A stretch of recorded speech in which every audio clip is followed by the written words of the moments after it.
I knew that you would be smashing Spirit. I don't know if I'm gonna smash Spirit. No, I'm gonna smash Spirit. I know you are. He's gorgeous. And again, I'm imagining him as a human. Mm-hmm.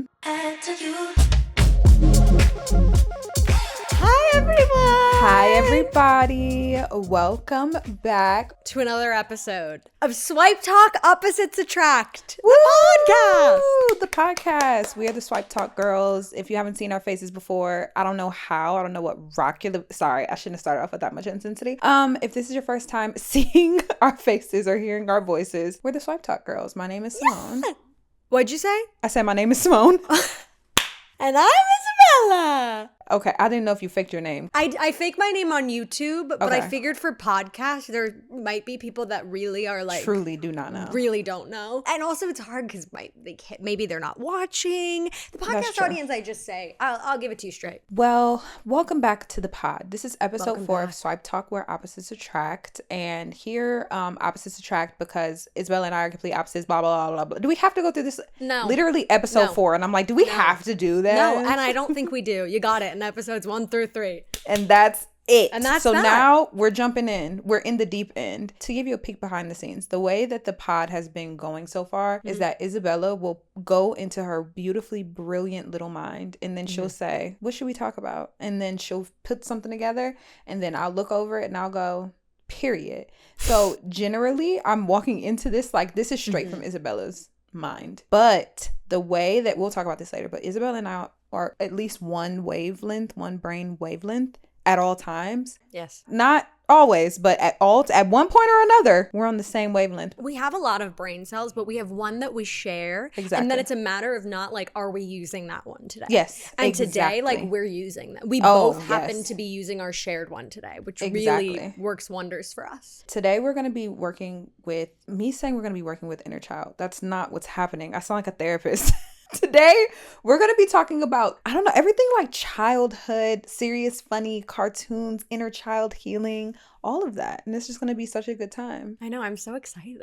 Isabella has a bunch of shit on here. She has Smash Your Past first up. So that's going to be our first segment. It was viral a little while ago on TikTok to do this. But you know what? We didn't have a podcast then. Sorry, we're a little late to the effing game. But we know that. So we're acknowledging it. I want to put a disclaimer. This is a game. We wouldn't actually have sex with any of these people. No. This is for fun. Please do not take this seriously. These are characters. These are not real. It's hard for me to buy into Smash and Pass of like imaginary cartoon characters because I'm like, that's a fish. And one could say that in order to play a game like this, in some ways, you have to tap into your inner child. You do. You have to play imagination, which can be harder for some than others. It is. We will get to this towards the end of the episode, but Isabella's inner child is like barely even an inner child. It's like, literally like here's big Isabella, here's little middle child, like little inner child Isabella, here's the other part of Isabella. They equally hold one they equally hold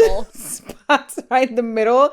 And we'll talk more in depthly about how my inner child runs me in a different way, but not in that way. I think that what you're going to say is going to be a lot more resonant for a lot of people's experiences. I think that what I'm experiencing with little bells, I think is very rare. I don't think the common person is riding the tricycle with their girl. Let's start off with Smash Your Past with childhood characters. Yes. So everyone on Twitter is in love with the dad from Inside Out. Smash or pass? Pass. I think it depends on his personality. I feel indifferent. I feel indifferent towards him. I could smash. I'm not against smashing. Wait, I wasn't thinking straight. Now that I look at the picture of him. You're smashing. I want y'all to see this fan art. I'm smashing. I'm smashing pumpkins, smashing. Oh my God, he's so hot. I love his sweater. I don't know why I ever said I was indifferent. I didn't mean that at all. He is so hot. I need you to look at the Zoom to see what picture I'm looking at. Is it the one with the ball gag? No. Bitch, what? No. Oh, wait. I'm looking at this one. A ball gag? Oh my gosh. Jesus Christ. Oh my God. There's a lot of fan art of this man. Shout out to this man. He's hot. He's hot. He could get it. Okay, I'm gonna go ahead and smash because I'm gonna leave his virtue. I'm gonna leave him his virtue. That's why I'm gonna pass. Oh, you're passing. I'm passing because I want to leave him his virtue. What the hell does that mean? He's getting slutted out by everyone else. I'm gonna let him get slutted out by everyone else, and I'm gonna pass. Next on our list is smash or pass Larry the Lobster from SpongeBob. I'm gonna go pass because I can't be scared of the lobster hands coming through and pinching my butt cheek off. You know what? What if he didn't? Imagine Larry the Lobster, but like as a human. I wonder if there's fan art of that. Larry the Lobster as a human. I think Larry the Lobster and I would be friends. I would love to have Larry the Lobster as a personal trainer, but I am going to pass. Yeah, no, I'm going to have to pass on Larry the Lobster. Even the fan art of him as a human isn't going to give for me. Okay. And just, I'm not a big fan of men that are like so whoa. I'm not a big fan. Sorry, men that are like what? Got it. I am thinking of Addison Rae's dad when he like made the infamous TikTok to that sound that I cannot fucking stand. It's like, can I get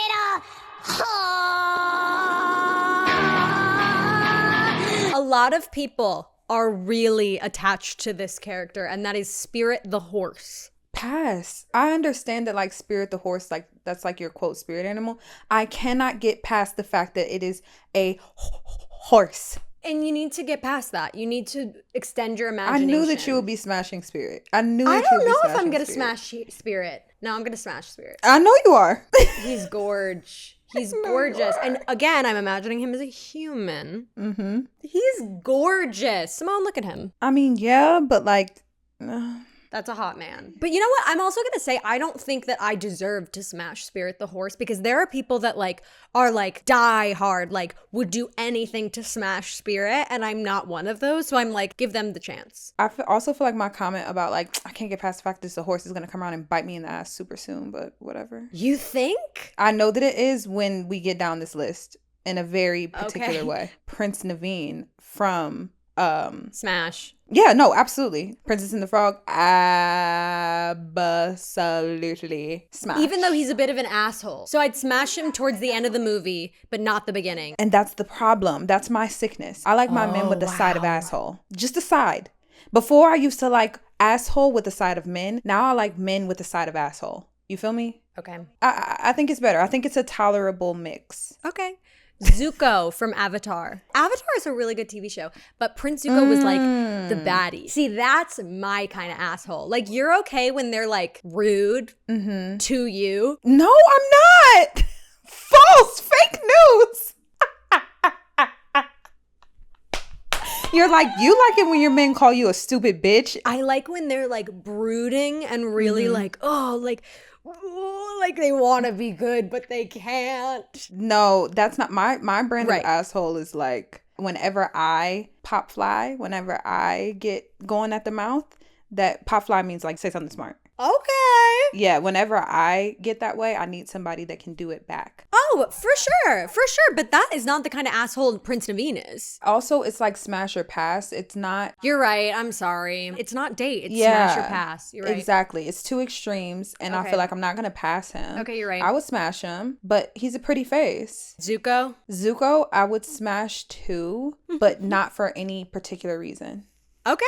Smash or pass Scar from The Lion King. I'm smashing. What the fuck do y'all think this is? And that's what I said. And that's why I said my comment about the horse would come back to bite me in the ass.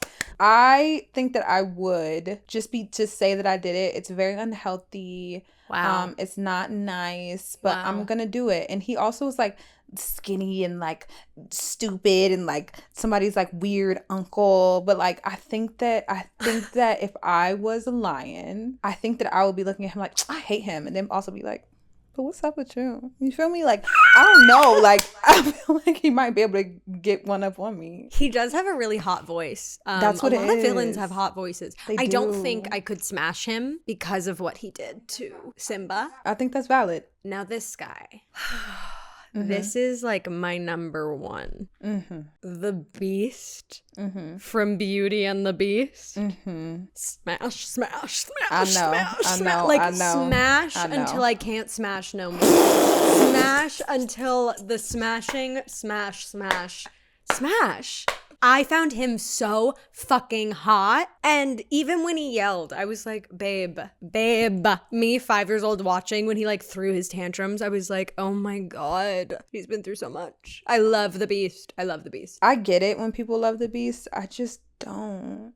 Whoa. Yeah, that might be a hot take. No, I think live your truth. Okay. This is my truth. And this is my truth. More Beast I would for not me. smash Beast. Okay. You're like, okay. For sure, girl. Fine. That's cool. No, why would you smash the Beast? I wouldn't, just because, like, this is going to make me sound like a biatch. He's the Beast. You don't like hairy bodies? I just don't like anything about him. Whoa. Besides his personality. Not Simone after fucking Scar. I know. But okay, you're entitled to your taste. And I want everyone to be very clear that every single answer that I give, I could change my mind in 5 minutes. Like if you ask me again in 5 minutes, I want it to be very clear that Simone and I cannot be held accountable for anything we've ever said. I'm sorry. Delete everything that I said. I didn't actually mean it. Unless I didn't mean it, then I don't mean it. But if I meant it, then I meant it. You feel me? Mm-hmm. Anyways, Shang Mulan from Mulan, 100% smash. 100% smash. I would not smash Shang. I don't think we'd even get along, to be honest. He is so serious.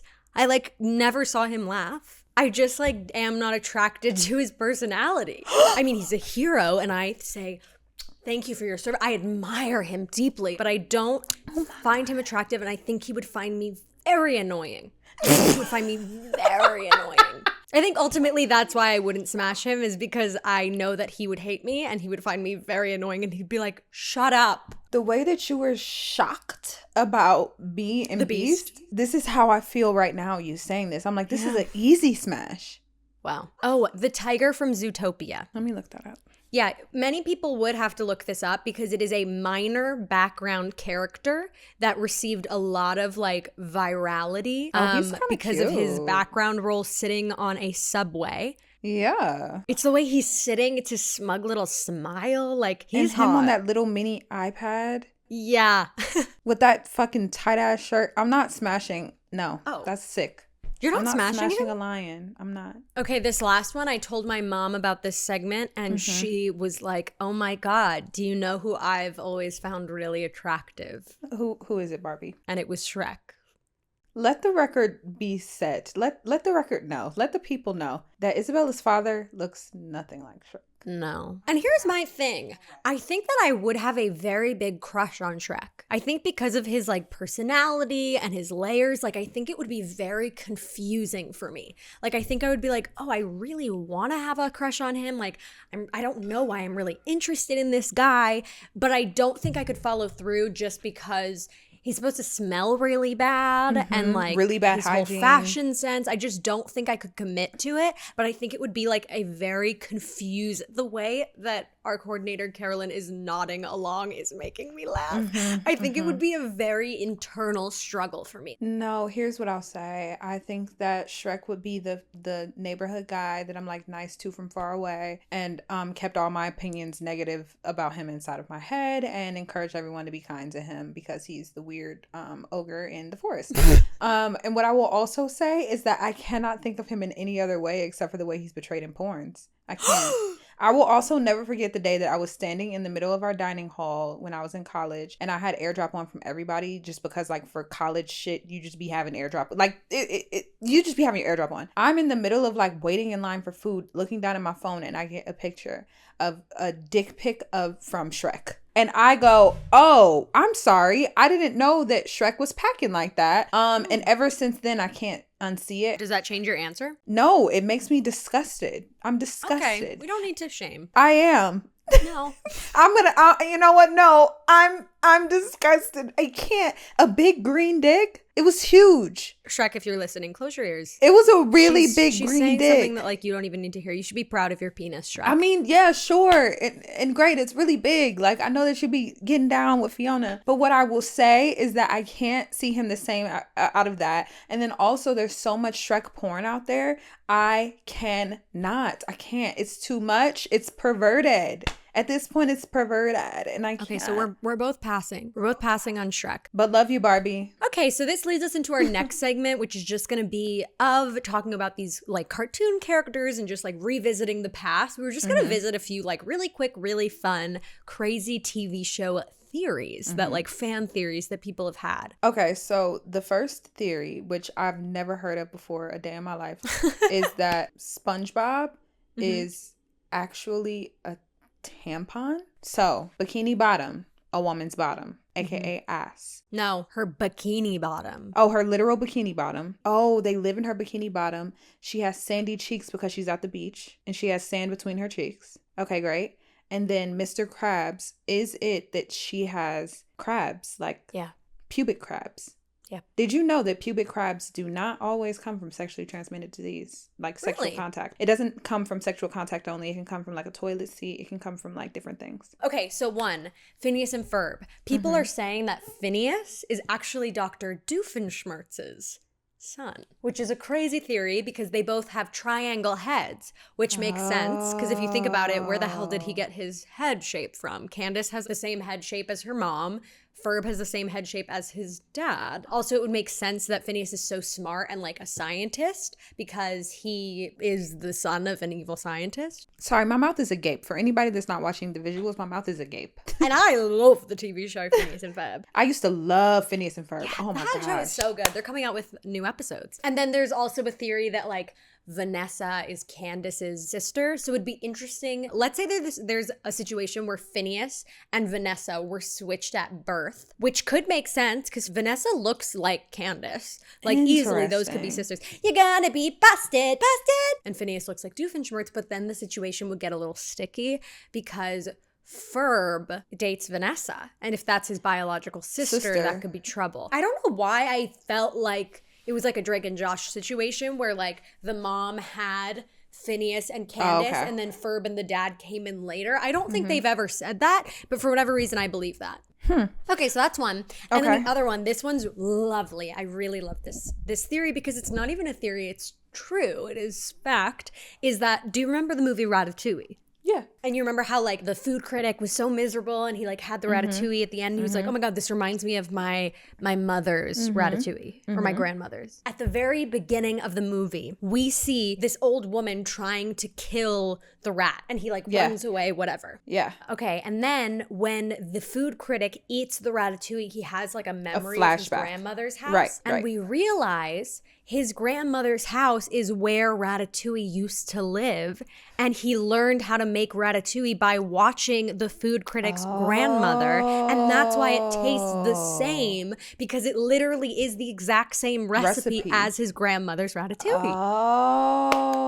Oh. Damn, that rat been alive for a long ass time. Oh, it's his mom, not his grandmother. Whoops. And survived so much. The rat? Yeah.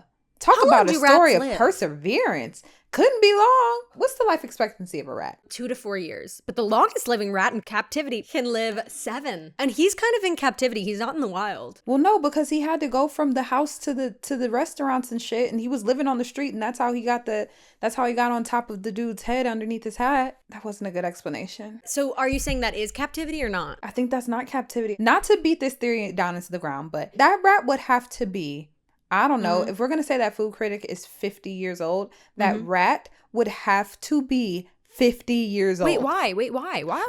Because the food critic got that made for him as a little boy. And if the rat was there to see it. No, because I think that it's his mom, and I think his mom is still alive and just old. So it wasn't like the rat was there when the food critic was a little boy. The mom still makes the ratatouille to this day. Okay. Yeah. In my head, I'm picturing like the flashback happening, and then like the rat from Ratatouille is like sitting there like watching as he's like enjoying this as a little boy. I hear you. Okay. No, okay, you know what? This is now more plausible. Aubrey plausible. Why would you say Aubrey? Speaking of which, you guys, one of my predictions came true. That Aubrey Plaza is going to host Saturday Night Live? Yeah. That's kind of crazy. Did you have insider knowledge on that? I didn't. I just had a hunch. I mean, it was a smart prediction to make because like obviously put 2 and 2 together. She's having a huge like upswing in her career and like she's a comedy brilliance. Also like, sorry, they're going to get Jenny Cuckoo in there soon too, but I love her. So now, you guys, we've had the silly, we've had the fun, we've had the play. I'm sure you know what's next. I'm sure you know what's next. It's time for Simone to put her panties on. And it's time for us to talk with the girls and the boys and the gays and the days about childhood things and like inner child healing. Honestly, like with this beginning segment, I feel like I didn't have a traumatic childhood or anything. I had like a great childhood for the most part. I just think that I had to grow up pretty early. So I don't have like the same way like Isabella, like you describe like loving like Y2K things and like trends and stuff like that because you love your childhood so much. I don't have that feeling. Like I don't have the feeling of like loving my childhood and like remembering all these shows and like having these things be super nostalgic for me. Like I just don't have that. I don't know. If anybody else can relate to that, make sure you comment and let us know. I think that most people can relate to that. And I'm very, very fortunate and privileged that I did have a wonderful childhood. But unfortunately, I think a lot of people, most people have trauma from their childhoods. And, you know, even if it's not trauma, you know, that sentiment of having to grow up pretty fast and like enter the real world. And it was very important to me to continue and hold on to aspects of my inner child into today because I feel like it makes things fun and like that's such a core importance to me. And I feel like there's an opportunity now as adults to give yourself that opportunity to play and like take up space now that you may not have gotten to as a child. Like what was like something fun for you as a kid? I was thinking about that as you were talking, like things I used to really enjoy doing. It's funny because I was in Target with one of my friends and we saw Mangala, and I have not played Mangala since I was a little girl, and I loved it, and it brought back so many childhood memories of like I used to do it all the time. Like in summer camp we used to play for like literally hours, just like going back and forth playing. And so we bought it and then we brought it back to my house to like play, and it got to a point where I was like, yeah, you can go, I just want to sit and play by myself, because it felt so, because that's what I used to do, because I'm the youngest of 7, so I'm the 7th child, but all of my siblings are like super, like a lot older than me, so I'm like the youngest only child. So I used to do a lot of things by myself. So sitting and playing Mangala by myself was like the best thing in the entire world. And then like the person I was playing against was beating me, and it was pissing me off viscerally, because I'm like, that's not how this goes. In my childhood, like I played and that was it. There was no loser. Right. I was never the loser. Okay. So I want you to go. So I kicked them out. That is such a youngest sibling. I don't lose. So I kicked them out and I played by myself. Like I sat there and played by myself while they watched TV, because that's what had to happen. But I think that I am the most creative. I am the most myself. I am the most everything in solitude. All of my like creative ideas, all of my things that I want to do, they really come out when I am alone and I can just like be free to express myself any way that I want to. So I feel like my best memories, honestly, from childhood were my moments of solitude, because I came to a lot of conclusions about who I wanted to be and the woman that I wanted to be alone as a child. It's kind of crazy. I was gonna say that's interesting, because I feel like even that is such like a mature answer of you being like, I like to be alone. And I was thinking as a child about the type of woman I wanted to become. I'm like, girl, huh? What the fuck? I want you to be like, I smacked a crayon on my tush. Like, obviously not that. It's so interesting because you are such a mature, sophisticated woman. And like, you're brilliant. I admire you in so many ways. Don't let me put words in your mouth, but like, I know that you talk about like perfectionism and like trying to do something that isn't like productive. I know that you used to love to sing like when you were little, and like that really resonates for me. I'm like, I am so curious what you would be able to do that would be like just like not thinking about it and not doing it here and just doing it like here. And that's really hard for me. I think that like even in something that you hinted at or like got at in like my answer, I've been a kid that like wasn't like really a kid for a very, very long time. Because I used to do like childlike things. I made like mud pies with my cousins, and like we did like talent shows that like my aunts and uncles used to sit through and clap when we fucking sucked. Like we did all of the things, but I really feel like the things that really stick out for me,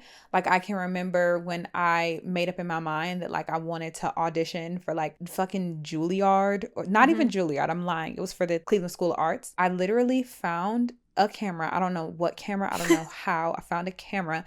Not me, literally in like my underwear and a big t-shirt, like improving a fucking contemporary dance routine, and then showing it to my mother and being like, I think if I audition, I want to do something like this. And she's like, okay, well, first of all, pants. And then I remember vividly watching Degrassi and being like, I want to do that one day. Like, I want to be a part of something like that one day. I don't know. It's always been like forward thinking, like what I want to do, like how can I do my career, like etc. And that is now so that you say it, that is crazy. It's always been like that. I think that is exciting that there is an opportunity now for you to explore. And like, I think there's an importance of finding something that isn't about succeeding, that isn't about being successful and like and achieving something. It's interesting because I was literally just listening to I found this podcast super recently. The name of the podcast is called Expanded by To Be Magnetic, and it has, oh my gosh, it has opened my eyes and like shifted a lot of things already. One of the things that they talk about is the reason why you're limiting your ability to manifest things is because you have a block, and that block generally has to do with limitations that you've set on yourself because of like things that happened forever ago. They made the point to say that most of the time your inner child is in the driver's seat making your decisions 9 times out of 10 in your adult life. Generally, this is not things that you want for yourself. It's because your inner child wants them. So what is an inner child? It's the idea that every single person has one. It just depends on how tapped in you are to said inner child and like how much it affects you. Because mine, personally, my inner child affects me all the time, constantly. Oh, I think it 100% affects everyone. People just may not be as aware that it's affecting you, because I think it has a big part of your subconscious. What's interesting about inner child work is there's the end of like my side, which I'm really good at, of like, I'm gonna play Webkins because that sounds fun as hell, and like my friends are gonna come over and we're all gonna play Webkins and like have the time of our lives and like do a coloring book and like play with stickers. Like I love doing stuff like that, and I think a lot of adults struggle with that because it's not being productive, or like there's like this thought of like, oh my God, it's the weekend. Let's go to a bar. Let's drink. Let's go to a club. You can do both. There's room to do both. But I think it's an interesting narrative that as we grow up, that we are taught that watching cartoons is a child thing, you know, so many behaviors like coloring, you know, having slumber parties, like all of those things are considered to be childlike versus going to a club as adult, going to a bar as adult. And I think a lot of what we think as a child, like, oh, once I'm an adult, this is how it's going to be. Like, I think that that line between this is child, this is adult needs to be dulled a little bit. And also on the other end of things, I think that what you were kind of hinting at of the child kind of running a lot of things is what a therapist told me recently of like, a lot of times, specifically when like a family member says something or a friend says something or someone just says something that like, ouch, like it really hits that part of us. It's not usually the adult in us that's being hit. It's like that immature little child part of ourselves that's like, ow, and like wants to immediately react. And I think that should be acknowledged, and I don't think it should be pushed down and repressed. And I think that's where a lot of trouble comes in, is that people will be like, oh, that's immature, that's not right, I'm going to push it down, I'm not going to acknowledge it. But I think there's an importance to acknowledging, oh, this is why that hurt my inner child, because this is what that child experienced, this is how they're feeling about that. You know what I mean? No, I know exactly what you mean, because Isabella and I were talking, as we do. We don't speak outside of the pod. This is it. We were talking about money, and that is a big thing for me, is money, where my money is coming from, how I'm making money. And a lot of how I define success is through the amount of money that I'm making. And I know that it is 100% my inner child, because money for me, it's not about the greed of it, it's about security. Because money for me growing up was not ample. Like, and I was very aware that it wasn't ample. Like, I think that there's a difference between being not from like a ton of money, but you like can never really tell the difference, and someone that isn't from money and it's very clear that you don't have it. From a very young age, I could remember like how much money was coming in, how much money was going out. And I'm talking like maybe 10 years old. I knew those numbers. And so for me, money is a security blanket. If I have money, it means that I know that things can't change for me. No one can take things away. And mind you, like, I am so blessed to say that, like, it's not like we were losing our home or like getting kicked out. Like, that was never the reality. And when I look at like how it was growing up, I never went without ever. It was just that in comparison to the people around me, I always felt super inadequate because of the absence of money. The fear of scarcity. Oh, yeah. A huge scarcity around money because there was never enough. It was never abundant. I never really saw people with abundant money growing up. It was always scarcity around money. And I mean every single person that I knew. And even like growing up and like going to high school with kids that like had money, it was the mindset of like, well, that's not me. This is a white kid from upper middle class with two parents. Like, that's not my reality. I can't even begin to identify or compare with them. I can't relate to that. That's not me. So it wasn't a point of, another keyword I just learned, it wasn't a point of expansion for me. Because people can be your expanders. Like, I follow so many women that I aspire to be like, but not like in a like they're my blueprint and I want to be that. It's like, you're showing me that this is possible. Every time I log on to TikTok, because I've curated my TikTok in a very particular way to show me women to where I'm like, now hold the motherfucking phone. You are a young Black woman just like me, and you are beyond abundant, like with friends, with love, with money. I need to see it. I need for my brain to see it, to see that it's possible, so that like I understand that like that's a thing and that person can be like a quote expander for me. But I've given it a lot of thought ever since you said like it seems like you have a scarcity mindset around money, and I absolutely do. And that's the inner child thing. That's 100% my inner child in the driver's seat. I just want to circle back to also what you said of like ways that you can heal your inner child. I had written down like a lot of people talk about writing a letter to your inner child. I have listened to a lot of meditations where they're like, imagine you're in a room with yourself as a little girl. Yes. And like, what would you say to her? Like, imagine giving her a hug. Imagine giving her what she needed. Oh my God. And can I just say, again, really overstepping here, I can't even imagine how proud little Simone would be of you today, and in what you're talking about of seeing people growing up that could achieve this kind of thing was so inspiring to me, of like, this is possible. And now that's exactly what you're doing. And like your YouTube literally basically being at 100K, and like you being this gorgeous, successful woman who has it together. This gorgeous, successful Black woman who has it together, who is establishing herself in the media industry. Like, that is incredible. And like, I hope that you are able to think about that in such a healing way to your inner child, who may have been like, why am I not seeing myself in the media? Why am I not seeing myself in the narrative? You know, if I'm not seeing myself, then it's not even an option for me. Yeah, it's really wonderful to hear you say these things. I really appreciate it. Me being like, my inner child also has trouble like accepting and hearing people be kind to me. Yeah. I immediately want to be like, no, I mean, like, it's cool. And then like move on to something else. Like, that's also really difficult for me to do. But I do often think about how little Simone would feel given these situations. I had an experience when I was in therapy doing some inner child work,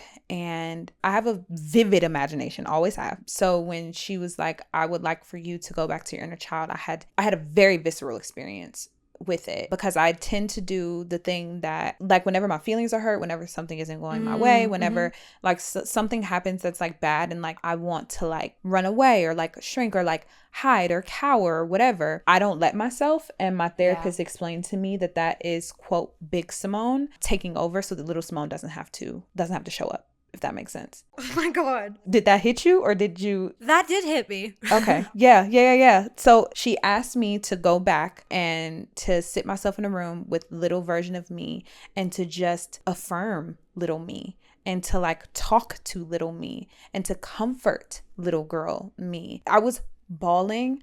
And I went back to also another situation that was like a very core memory, like in a negative way, to like readdress it and to comfort myself as a little girl in that moment. And I don't want to get emotional now, but I remember crying, but it was not me. Like, it wasn't adult me. It was tears from little girl me that like I never got to cry, that like I never got to feel. Yeah. Oh my goodness. I knew that if we were talking about inner child work, I was going to start crying, but it has been so healing for me to like go back to my inner child and to comfort her, because I do feel like I had to grow up so quickly. I don't really know how to be like silly.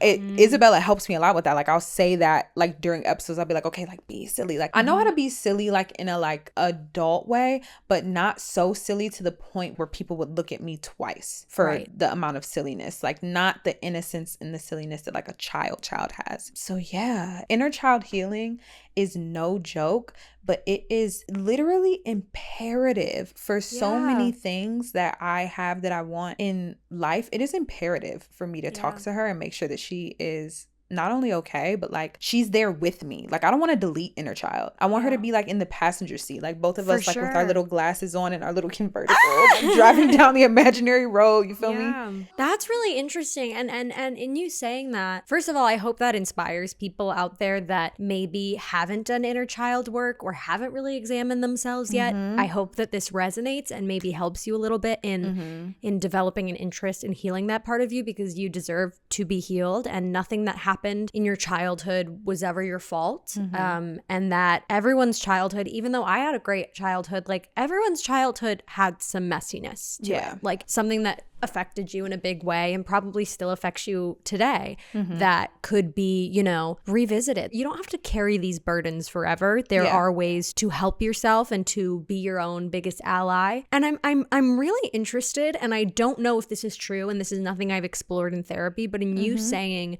that, you know, it's Simone taking the front seat so little Simone doesn't have to. Yeah. I'm curious because I'm like, I feel like Isabella, little Isabella, I allow her to take the driver's seat more often than adult Isabella. And I wonder what a therapist would say about that, because I kind of feel like I'm the opposite. Opposites attract. I don't think that that's an insane thing to think, because I think that big Simone steps in because big Simone feels like little Simone can't take it, and that little Simone, like, we can't operate out of that place. But I do think that she's in the driver's seat for a lot of decisions that I make, like my relationship to men. Little Simone was 100% in the driver's seat for my relationship. God, and also men. Like, think about that also, like a child driving. Yes. Like, not even like in a way that's like a child should not be driving. No. Little Simone was in the driver's seat for my dating life, for so far from my mentality towards like money. The only thing that little Simone doesn't have her claws in, and kind of not,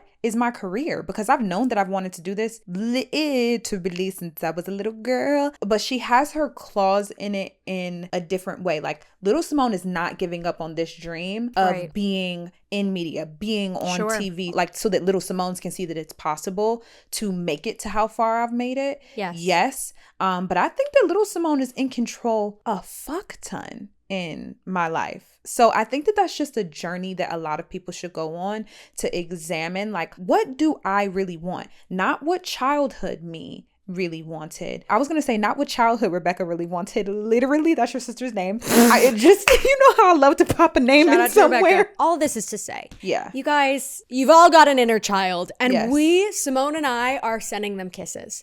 To all of your inner children, know that we are hugging them, we are kissing them, we are loving them. They are worthy of love.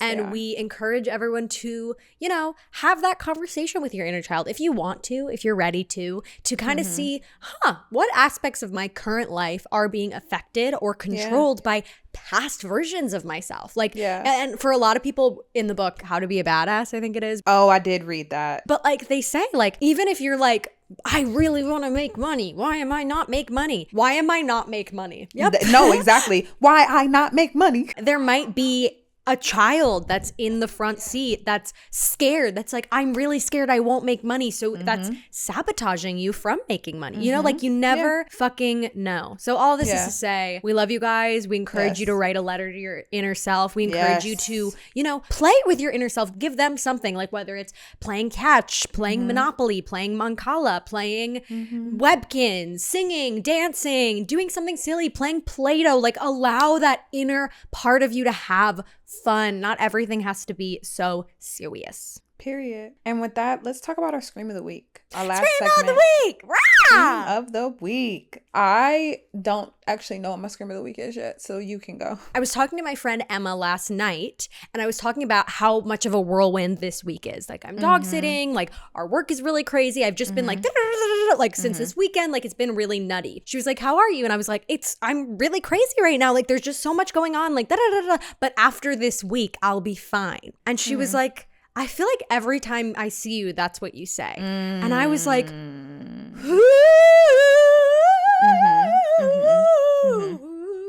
shoot. Yeah, shoot, so girl. if every time I Shoot, see you, girl. I'm going to be fine the next time you see me, and I'm never fine the next time you see me, like, who's really And also just like the clown? anytime somebody tells you like this is something that you say a lot, pay attention to what it is that you're saying. And I was like, oh fuck, that's not a healthy way to live, in the fact that I'm always rat racing and then like break.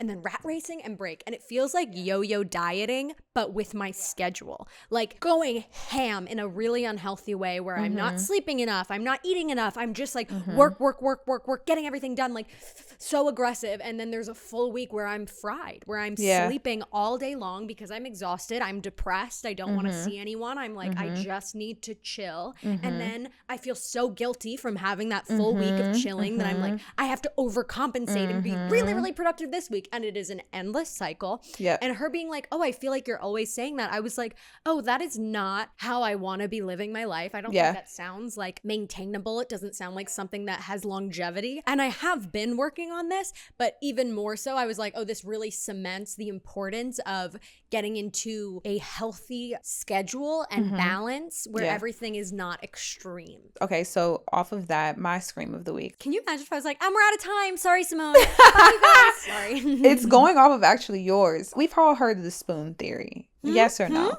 Okay, so I'll quickly explain the spoon theory. So I think that the spoon theory originated in the disabled community, trying to get people that are able-bodied to understand how much it takes for people that are disabled to like get through the day. So they refer to it as spoons. So they say like a disabled person can start off with 5 spoons in a day, and like one spoon could literally be them like getting out of bed. The next spoon could be like them getting the kids ready to go to school, and then so on and so forth. But once those 5 spoons are used up, I have nothing else. I have no more spoons. I physically cannot do it. Those are all my spoons for the day. I heard that theory a while ago, and sorry if I'm misappropriating the community that started it, but that's the way that I came across it. So I knew that theory, but then I took it a step further because I was listening to a podcast, and it's between the two of us, Simone's gonna say I was listening to a podcast, and you're gonna say I was watching I saw a TikTok the other day. Exactly. I was listening to a podcast and he was talking about the spoon theory, and then they went on to say, and if you use up your spoons for the day,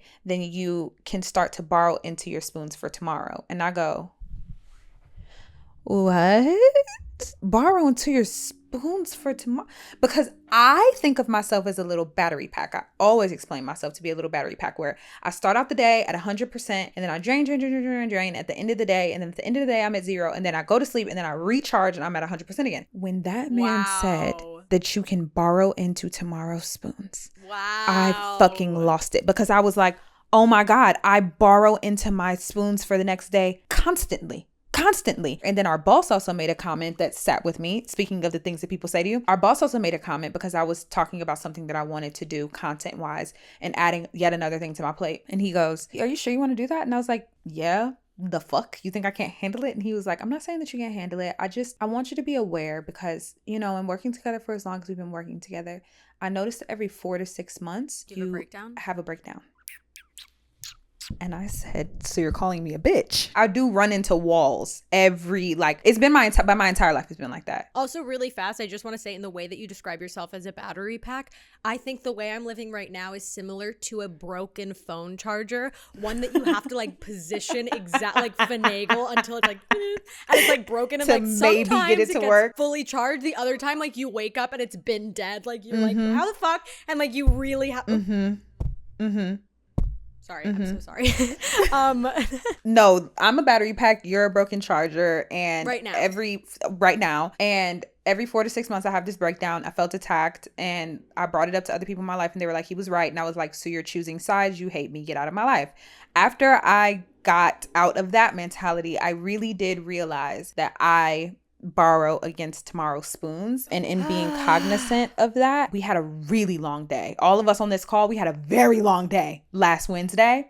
It was really something else last Wednesday. And the next day I was done. I had borrowed into my spoons, and I was very aware that I borrowed into tomorrow's spoons. And that's what we call growth, because at least I was aware. Old Simone would have been like, rodeo of a day on Wednesday. Let's get it going again on Thursday. Now I'm like, Miss Girl borrowed into her spoons. Miss Girl needs to take it light. Like, Thursday isn't going to be a heavy lift. It can't be, because I need to re-up on my spoons so that I'm ready for next week. And you know what's interesting? In not being so extreme, it's weird for me. Like yesterday, I did all the work that was supposed to be done for today. And then I was like, okay, I still have a little bit of energy left. Like, let me start going into the future things. And that's where I get into trouble. And I was like, no, just stop. Just chill, just like relax, start winding down. And that is such a bizarre, unfamiliar feeling to me, of just like capping it, going, okay, because for me, I will work until I pass out. And that's not right. I'm either passing out from working or procrastinating to start working again. I think it's both ways of like getting comfortable with being like, okay, and you're done now. And I'm like, yes, what? I'm done. I feel like that's I have hard. to. And I think there's a big mentality, especially in the entertainment industry, because it's so hard work, that it's like, next project, next gotta thing. Put your little nose to the tushy, and you've got to strike while the coal be burning. Me ruining every metaphor that's ever been said. I'm like, put the toast blending in your every bucket single and one swizzle it around. That is what you've got to do in this big town of Texas. And it feels bizarre not to. And like, there's a guilt if you're not like working yourself to the bone, but it's not healthy to work yourself to the bone. Working hard, working your ass off does not have to equate to abundance. Like, you can be abundant in so many ways without working your ass into the ground and giving yourself 0 spoons at the end of the day. And that is where we will end you. Love you guys so much. I know this episode was a little different than the usual. We definitely leaned a lot more serious and really got more vulnerable. At the end. And I hope you guys enjoyed that. Let us know if, be honest, you can be honest with us. Let us know if this is something you're interested in, these kind of like therapeutic sessions where we really, dig a little deeper, or if you're more interested in us, getting sillier. Please let us know what you thought. Be honest. We're here to cater to you guys. The show is for you. It's all about you. We want the best for you. And we hope that this did nothing if not bring a little smile, bring a little happiness, enjoy. Or bring a little revelation to bring a little revolution. Yeah. Not a revolution, child. Anyways, thank you guys so much for joining us for this week's podcast. Love you guys. And remember, as always, if you're watching this, feel free to follow us on Snapchat, Instagram, YouTube. We have a Cameo if you want us to review your dating profile, Patreon for personal videos, and we have merch. Okay, bye everyone. Love you. See you next week. Thank you for sticking with us. Bye.